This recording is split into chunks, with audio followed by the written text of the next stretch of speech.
종수라는 학생이 있었습니다. 아버지가 일찍 돌아가셨고 삶이 너무나 어렵고 힘들었습니다. 그럼에도 불구하고 어머니는 1시간 반 떨어진 곳에 매일매일 새벽 기도를 드리면서 하나님을 섬겼고요. 그분의 말씀을 들어보니까 집이 너무 추워가지고 얼어 죽지 않으려고 새벽 기도를 가셨대요. 왜? 교회가 그나마 따뜻했기 때문에. 그러면서 하나님께 기도하며 그의 신앙생활을 해갑니다. 그런데 그분의 간증 속에 무슨 얘기가 있냐면 어느 날 그분이 하나님께 그렇게 기도했다고 합니다. 하나님, 솔로몬과 같은 지혜를 주십시오. 근데 하나님 정말 그 지혜를 주셨대요. 어느 날 이렇게 둔너 있는데 여기 뒤쪽에 로마서 쪽복음이 있더래요. 그 쪽복음을 한 번 또 읽었어요. 그랬더니 한 번 더 읽어라 그러셔서 2번을 읽었대요. 그리고 학교를 딱 갔더니 그때부터 신기한 게 그 로마서 쪽복음 책이 그냥 머리에 있더래요. 그냥 자기가 로마서를 이렇게 넘겨가는데 그걸 뭐 하고 있는 거예요? 읽는 거예요. 그걸 하나님께 기도했대요. 하나님, 저를 도와 주시옵소서. 그때까지만 해도 대전고등학교에서 480명 중에서 거의 꼴찌를 하셨대요. 근데 하나님께 지혜를 달라 그러는데 그때부터 놀라운 일이 벌어졌는데 그때부터 수학을 공부하거나 영어를 공부하면 그게 그냥 머리에 찍혔대요. 시험 보러 가면 그 책이 그냥 머릿속에 있었대요. 근데 이 문제가 뭔지 잘 모르겠는데 머릿속에서 하나 넘겨가다 보면 그것을 찾아서 쓰면 그게 뭐예요? 답이에요. 근데 문제는 뭐냐면 수학이었대요. 수학은요, 책에 정답이 없잖아요. 풀이 과정이 없잖아요. 시험을 보고 책이 기억나서 찾는데 그 문제랑 똑같은 문제가 하나도 없었대요. 그래서 수학과 국어는 거의 만점을 받았는데 수학은 항상 30점, 40점을 받았다는 고백을 하시더라고요. 그런데 하나님의 은혜로 그분이 서울대학교 의과대학에 입학하게 됩니다.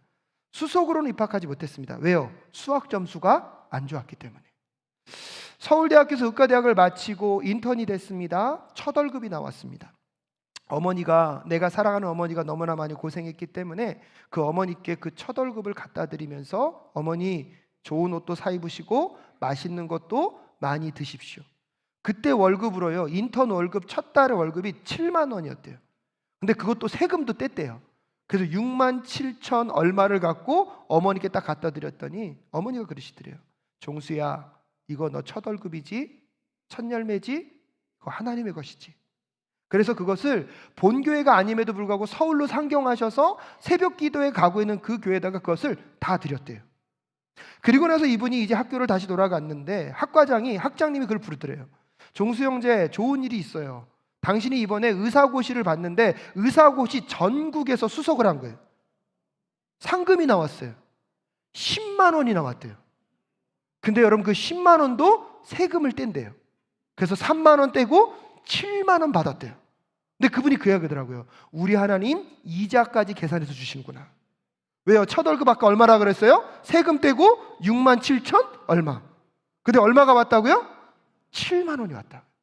어머니께 달려갑니다. 어머니, 이번에 제가 의사고시에서 전국 수석을 해서 이 상금이 나왔습니다. 어머니, 이제 이거 갖고 맛있는 거 또 편한 거 다 드세요. 어머니 앞에 딱 내려놨더니 어머니가 그러더래요. 종수야, 너가 지금까지 상금 받은 적이 있니? 한 번도 없는 거예요. 그렇게 받은 적이. 어머니가 그것을 딱 받아들더니 이거 누구 거지? 하나님 거지. 근데 붙잡고 있으면 유혹이 될까 봐 어머니가 그 순간에 그걸 얘기하더라고요. 그 순간에 그걸 딱 넣더래요. 땅바닥에 딱 떨어뜨리면서 우리 게 아닌 건 욕심내는 게 아니야. 그리고 그 다음날 그거를 그대로 갖다가 하나님 앞에 헌금으로 드렸다는. 그분이 누구냐면 미국에서 암 전문의로서 가장 유명했던 원종수 권사님이십니다. 감력이기 때문에 장로가 없고 권사님이셨습니다. 암 전문의로서 탁월하게 그 일들을 감당하셨던 그 권사님의, 그 박사님의 일화의 한 장면을 소개해주고 있습니다. 제가 추수감사절을 맞이하면서 그분의 간증이 기억이 나서 다시 들어봤습니다. 여러분, 우리들의 신앙의 선배들은 우리의 삶의 연속 속에서 모든 것들이 하나님께로부터 왔음을 고백하며 사셨습니다. 감사는 우리의 삶 가운데 이루신 하나님이 어떤 분이신지를 우리의 삶의 전 영역을 통하여서 고백하는 시간임을 꼭 기억하실 수 있기를 주님의 이름으로 축복합니다. 근데 여러분 기억하십시오. 왜 감사가 우리의 삶에 중요합니까? 우리는요, 상황 때문에 망하는 것이 아닙니다. 상황에 잘못 대응하기 때문에 망한다는 사실을 꼭 기억하실 수 있기를 바랍니다. 뭐라고요? 상황 때문에 망하는 게 아니에요. 상황 때문에 성공하는 게 아니에요. 이번에 여러분 한 주 동안요, 온 나라가 난리였습니다. 온 나라가 이 스트레스 속에 살아가고 있었습니다. 왜? 뭐가 있었죠? 수능이 있었어요. 여러분, 수능을 두고 교회에서 같이 기도하는데 얼마나 많은 아이들이 스트레스 속에 있었을까? 일평생 공부했던 그것이 그 하루만으로 뭐예요? 결정이 되는 거예요. 그것을 어떻게 보느냐에 따라서 그들의 인생과 미래가 결정된대요. 아이들만 스트레스 받았습니까? 모든 부모님들이 얼마나 스트레스를 많이 받았는지 본당에서 기도하는데 그게 느껴지더라고요. 근데 여러분, 그렇게 기도하다가 마음속에 그 생각 들었습니다. 사랑하는 여러분, 수능의 결과가 우리 아이들의 미래를 결정하지 않습니다. 수능 점수가 우리 아이들의 미래를 결정하지 않을 줄로 믿습니다.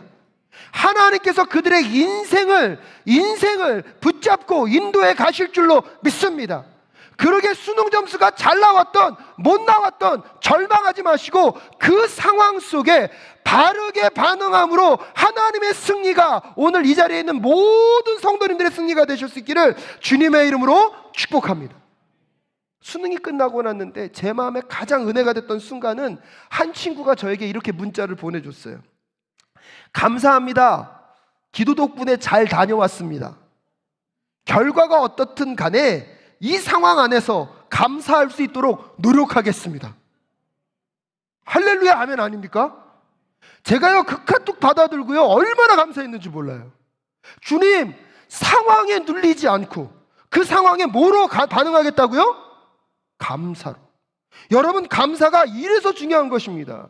여러분, 2022년 여러분의 삶에 울 일도 있었고 웃을 일도 있었을 것입니다. 성공할 때도 있고 패배할 때도 있었을 것입니다. 하지만 그 모든 것들이 여러분의 인생을 결정하는 것이 아니라 그 상황 속에서 여러분이 어떻게 반응하느냐가 여러분의 삶을 결정하게 될 줄로 믿습니다.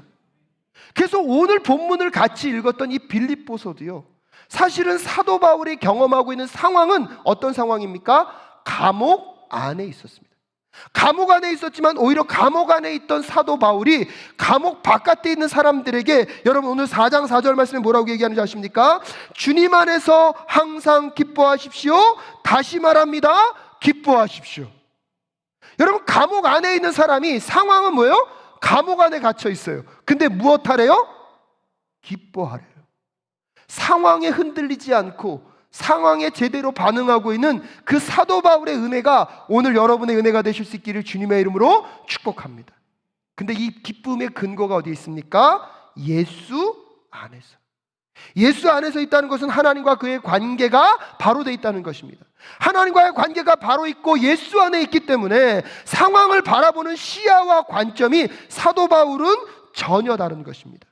상황은 여전히 감옥 안에 있지만 그 상황을 뛰어넘을 수 있는 그 기쁨을 갖고 있었던 사도 바울이 오히려 감옥 안에서 감옥 바깥에 있는 자들을 위로하며 기뻐하십시오. 예수 안에서, 다시 말합니다, 기뻐하십시오. 그 기쁨이 오늘 여러분의 것이 되실 수 있기를 간절히 소원합니다. 그러기 위해서 필요한 것이 무엇입니까? 오늘 사도 바울이 그걸 얘기하는 것입니다. 첫 번째로요, 염려를 멈추라는 것입니다. 오늘 여러분 6절 말씀 다 함께 읽겠습니다. 시작. 아무것도 염려하지 말고 모든 일을 오직 기도와 간구로 하고 여러분이 바라는 것을 감사하는 마음으로 하나님께 아뢰십시오. 염려를 뭐 하라고요? 하지 말라. 원문에 보면 더 적극적으로 표현하면 염려를 멈추십시오. 사랑하는 여러분, 오늘 여러분의 삶에 어떠한 염려와 걱정과 근심이 있습니까? 예수 그리스도 안에서 멈춰지실 수 있기를 주님의 이름으로 축복합니다. 여러분의 생각과 마음에 들어온 그 염려를 그냥 두면 그것이 자라고 또 자라서 우리의 마음과 생각을 온통 덮어버립니다. 그래서 세상의 모든 것들이 절망과 우울로 보일 수밖에 없습니다. 오늘 여러분의 마음과 생각 속에 염려가 끊어지는 역사가 있을 수 있기를 주님의 이름으로 축복합니다. 왜냐하면 여러분, 여기서 말하는 이 마음은 감정과 사랑과 정과 관계되어 있는 단어고요. 생각은요, 우리의 논리적, 이성적 것을 이루어가는 과정을 말하는 것입니다. 왜냐하면 오늘 사도 바울이 우리가 염려를 멈추고 하나님 앞에 무엇으로 나아가고요? 기도와 간구로 나아가라. 근데 기도와 간구로 나아갈 때 우리의 마음 가운데 가득 채워야 될 것들이 있는데, 그 가득 채워야 될 게 무엇입니까? 감사라는 것입니다. 그러면 우리에게 어떤 결과가 있습니까? 7절 말씀 함께 읽겠습니다. 시작. 그리하면 사람의 헤아림을 뛰어넘는 하나님의 평화가 여러분의 마음과 생각을 그리스도 예수 안에서 지켜주실 것입니다. 즉 여러분, 염려가 머무는 데가 어디라고요? 생각과 마음이라는 거예요. 우리 두려움, 우리를 향한 공포, 그 모든 것들이 머물고 있는 것이 그 마음과 생각이라는 거예요. 근데 그 마음과 생각 가운데 염려가 들어왔을 때 염려를 멈추고 무엇으로 나아가라고요? 기도와 간구로 나아가라는 것입니다. 왜냐하면 여러분, 그 기도와 간구를 통하여서 우리가 무엇을 만날 수 있기 때문입니까? 하나님을 만날 수 있기 때문입니다. 그래서 두 번째로 기도와 간구로 감사하는 마음을 우리에게 가지라고 사도 바울은 도전하고 있습니다. 근데 여러분, 여기서 우리가 기도는 무엇입니까? 하나님과의 대화입니다. 하나님께 나아가서 하나님의 하나님 되심을 우리는 먼저 인정하고 고백하고 찬양해야 됩니다. 우리 마여진 전사님이 너무 많이 수고를 많이 하셔서 이번 주가 좀 건강이 안 좋으셨어요. 그래서 우리가 이동희 전도사님에게 제가 오늘 아침에 기도를 부탁드렸거든요. 근데 이동희 전도사님이 저보다 하나님을 향한 마음이 굉장히 더 무거우세요. 오늘 새벽 기도를 하는데 한마디를 딱 던지는데 그 마음이 제 마음에 쿵 와닿더라고요. 하나님을 표현할 때 정말 그분이 깊이 묵상하고 생각했던 그 표현들이 마음에 닿더라고요. 아, 평소에 기도를 저렇게 하시는구나. 여러분, 기도를 많이 한 사람은요, 그 만난 하나님을 마음과 심령과 목소리로 뭐하게 됩니까? 고백하게 됩니다. 여러분, 기도는요, 내가 만난 하나님이 어떤 분이신지를 인정하고 고백하는 것에서 시작합니다. 근데 그 하나님을 만나기 시작하고 그 하나님을 경험하게 되면 그것이 우리의 삶에 무엇으로 표현되냐면 찬양으로 표현될 수밖에 없습니다. 그래서 기도는요, 하나님의 고백과 더불어서 하나님의 찬양으로 연결되게 되어 있고요. 그리고 나서 오늘 기도와 무엇으로? 간구로. 간구는 무엇입니까? 우리의 것들을 하나님께 아뢰는 것입니다. 그런데 여기서 우리가 많은 부분을 착각을 합니다. 우리가 하나님께 간구한다는 것은 내 뜻과 내 원하는 것을 들어달라고 하나님께 떼쓰는 것이 아니라, 여기서 말하는 간구는 하나님의 뜻이 나의 뜻 되게 하여 주시옵소서, 하나님의 마음이 나의 마음 될 수 있도록 주님 도와 주시옵소서. 그 기도와 간구로 여러분의 마음과 심령과 생각을 하나님으로 채워가는 우리 모두가 될 수 있기를 주님의 이름으로 축복합니다. 그래서 베드로전서 5장 7절에 보면 여러분의 걱정을 모두 하나님께 맡기십시오, 하나님께서는 여러분을 돌보고 계십니다 라고 얘기하고 있는 것입니다. 베드로전서에서도 우리의 모든 염려와 걱정과 근심을 누구께 맡기라고요? 하나님께 맡기라고. 그래서 여러분, 염려를 멈추고 기도와 간구로 하나님께 나아간다는 뜻은 우리의 염려와 걱정과 근심을 하나님의 테이블 위에 올려놓는 것입니다. 여러분, 그때부터 여러분의 삶의 영적인 승리는 시작되는 줄로 믿습니다. 우리의 간구가 내 원함, 내 뜻, 내 소원함, 주여 이것을 허락하여 주시옵소서, 그것이 아니라 주님, 오늘도 하나님의 마음이 저의 마음과 같을 수 있도록 주님 도와 주시옵소서. 주님, 하나님의 계획이 저의 계획과 같을 수 있도록 주님 도와 주시옵소서. 그 하나님의 마음이 우리의 마음 가운데 닿게 될 때, 사랑하는 여러분, 여러분은 하나님을 노래하고 찬양하게 될 줄로 믿습니다. 한 걸음 더 나아가 그분이 이루신 일들을 감사로 고백하며 하나님께 나아가게 될 때 여러분의 마음과 생각 속에 자꾸 찾아 들어오는 그 염려가 끊어지는 역사를 경험하게 될 줄로 믿습니다. 왜냐하면 여러분, 염려는요, 지금 일어난 일이에요, 미래에 일어날 일이에요? 예, 미래에 일어날 일이에요. 오, 누가 미래라 그러죠? 큰 소리로 우리 아이가. 와우. 여러분, 감사는요, 미래에 일어난 것에 대한 감사입니까? 이미 이루신 것에 대한 고백입니까? 이루신 것에 대한 고백이에요. 자, 보세요. 미래에 일어날 염려는 뭐 하라? 멈춰라. 그리고 뭐 하라고요?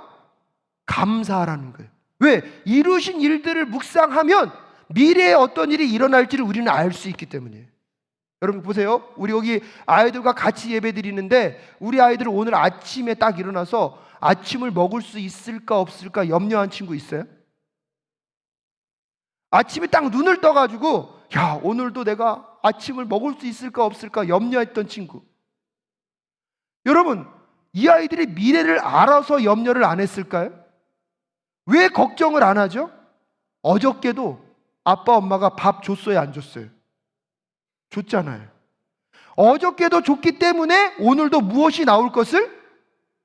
이거랑 똑같은 거예요. 여러분 자마해 보세요.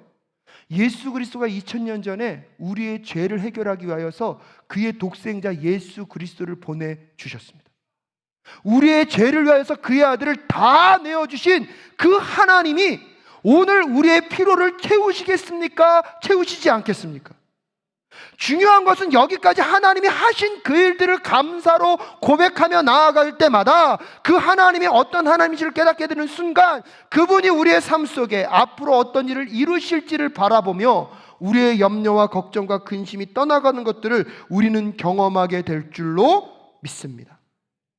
그래서 마지막 세 번째의 문제는 무엇이냐면 그 감사의 고백 속에 우리의 삶이 예수님으로 충만하게 채워질 수 있을 때 염려를 딛고 여러분 기쁨으로 나아가는 존재가 될 수 있다는 것입니다. 염려를 멈추고 하나님께 나아가 기도와 간구로 하나님의 뜻이 하나님의 마음이 나의 마음 될 수 있도록 기도하는 그 순간 하나님이 이루신 일들을 묵상하며 감사의 마음으로 가득 채워지게 될 때 여러분 사람의 헤아림을 뛰어넘는 하나님의 평화가 여러분의 마음과 생각을 그리스도 예수 안에서 지켜주신다고 분명히 말씀하고 있습니다. 여러분 이것은 환경이 변화되어서 찾아온 평화입니까? 내 자신이 변화된 평화입니까? 사도 바울은 여전히 지금 어디 안에 있습니까? 감옥 안에 있습니다. 근데 상황은 바뀌지 않았어요. 근데 그 상황 안에서 염려를 멈추고 끊임없이 기도와 간구로 하나님께 감사로 나아갔더니 그의 마음과 심령이 누구로 채워졌어요? 예수 그리스도로 채워지고 나니까 여러분 상황은 여전히 똑같아요. 근데 그 상황 안에서 기뻐하고 즐거워하고 감격하는 사도 바울을 만나는 이 시간 되실 수 있기를 주님의 이름으로 축복합니다. 상황의 변화 속에서 오는 기쁨은요, 상황이 깨어지면 그 기쁨도 잃어버려집니다. 여러분 우리가 하나님께 기도하잖아요. 주님 수능 점수만 잘 나올 수 있도록 주님 도와주시옵소서. 수능 점수가 잘 나와서 기뻐하면 수능 점수가 안 나오면 어떻게 되죠? 기쁨을 잃어버려요. 주님 이 직장에 붙어서 성공할 수 있도록 주님 도와주시옵소서. 붙으면 기쁨인데 안 붙으면 뭐예요? 기쁨이 아니에요. 건강의 문제, 경제적인 모든 문제가 같습니다. 여러분 조건으로 찾아오는 기쁨은 영원하지 않습니다. 하지만 그 조건을 뛰어넘어 우리의 내면이 변화되어지고 우리의 내면이 예수로 채워져서 영원한 그 기쁨이 소유되게 될 때 세상의 풍랑과 세상의 풍파 속에서도 변하지 않는 그 기쁨이 우리 성도님들의 것이 되실 수 있기를 주님의 이름으로 축복합니다. 그래서 우리에게 감사가 중요한 것입니다. 지난 한 주 제가 여러분에게 숙제 내드렸습니다. 하나님의 은혜의 틀에 넣고 뭐 하듯이? 기름을 전해듯이. 감사를 찾아보셨습니까? 여러분 감사를 고백하며 여러분의 삶에 어떤 변화가 있었습니까? 근데 아직 변화가 없었다면 여러분 좌절하지 마십시오. 이번 한 주도 또 감사를 찾아 나서시는 우리 성도님들 되실 수 있기를 간절히 부탁을 드립니다. 그 감사를 통하여서 하나님이 여러분의 삶을 반드시 변화시키실 줄로 믿습니다. 왜냐하면 여러분 감사하면 감사할수록 우리들의 마음과 생각은 하나님으로, 예수님으로, 성령님으로 채워질 것입니다. 감사하면 감사할수록 우리들의 염려들이 질식되어 가는 것을 경험하게 될 줄로 믿습니다. 감사하면 감사할수록 우리들의 두려움이 떠나갈 것입니다. 감사하면 감사할수록 여러분의 삶의 소망을 새롭게 발견하게 될 것입니다. 감사하면 감사할수록 기쁨이 더 풍성해질 것입니다. 왜냐하면 앞에서도 말씀드렸다시피 감사하면 감사할수록 우리 안에 누가요? 예수 그리스도로 충만해지기 때문입니다.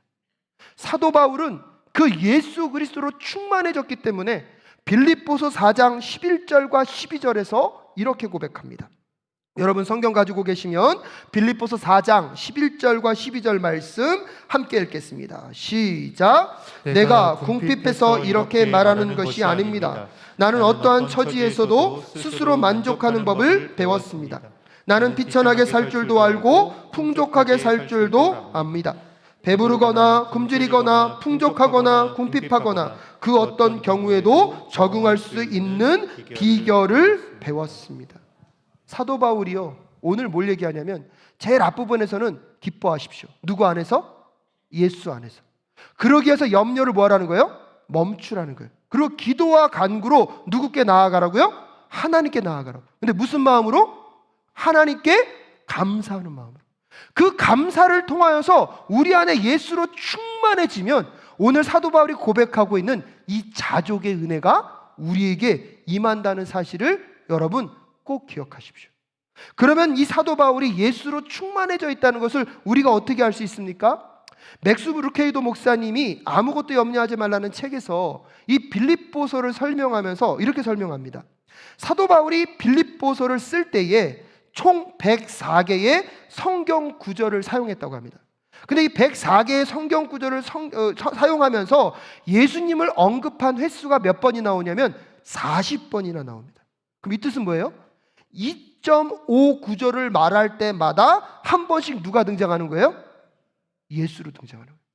그래서 이 빌립보서에서는 누구로 충만한 것입니까? 예수로 충만한. 예수로 충만한 그 사도 바울의 삶은 자족의 삶이었기 때문에 어떠한 상황 속에서 흔들리지 않는 하나님이 주는 기쁨을 누릴 수 있었고요. 그 기쁨을 방해하려고 하는 염려와 걱정과 근심이 찾아올 때마다 그 염려와 걱정과 근심을 멈추고 기도와 간구로 감사로 하나님께 나아가 다시 예수로 채우는 삶을 살았던 그 바울의 삶이 오늘 우리 모든 성도님들의 삶이 되실 수 있기를 주님의 이름으로 축복합니다. 그래서 빌립보서 1장 21절에 나에게는 사는 것이 그리스도니 죽는 것도 유익하도록 말할 정도로 바울은요 예수로 가득 채워져 있던 사람입니다. 사랑하는 여러분, 죽음이 우리의 기쁨을 빼앗아 갈 수 없습니다. 왜냐하면 예수님은 죽음보다 크신 분이기 때문입니다. 실패가 우리의 기쁨을 빼앗아 갈 수 없습니다. 예수님은 마지막 승리로 우리를 인도해 갈 것이기 때문입니다. 배신이 우리의 기쁨을 빼앗아갈 수 없습니다. 예수님이 우리의 영원한 친구가 되어 주실 것이기 때문입니다. 질병이 우리의 기쁨을 빼앗아갈 수 없습니다. 예수님은 죽은 나사로를 살리셨듯이 우리를 반드시 고치시고 회복시켜 주실 줄로 믿습니다. 계획이 틀어져도 기쁨을 빼앗아갈 수 없습니다. 하나님의 계획은 예수 그리스도 안에서 반드시 이루어질 것이기 때문입니다. 세상의 어떠한 절망도 우리의 기쁨을 빼앗아 갈 수 없습니다. 왜냐하면 예수 그리스도가 그 모든 절망을 딛고 소망을 노래하고 계시기 때문입니다. 사랑하는 여러분, 오늘 여러분의 삶 속에 어떠한 염려와 고난과 걱정과 아픔의 바다가 소용돌이 치고 계십니까?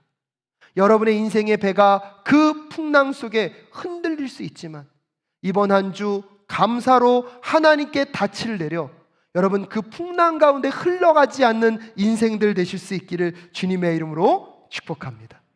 감사로 하나님으로 가득 채워지게 하시고 감사로 예수로 풍성하게 하시고 감사로 성령으로 충만케 하셔서 감사로 여러분의 인생의 닻을 하나님께 깊게 내려 어떠한 두려움과 절망과 걱정과 염려의 풍랑 속에 여러분의 인생의 배가 끌려가지 않고 견고하게 버틴겨 서갈 수 있는 이번 한 주 되실 수 있기를 주님의 이름으로 축복합니다.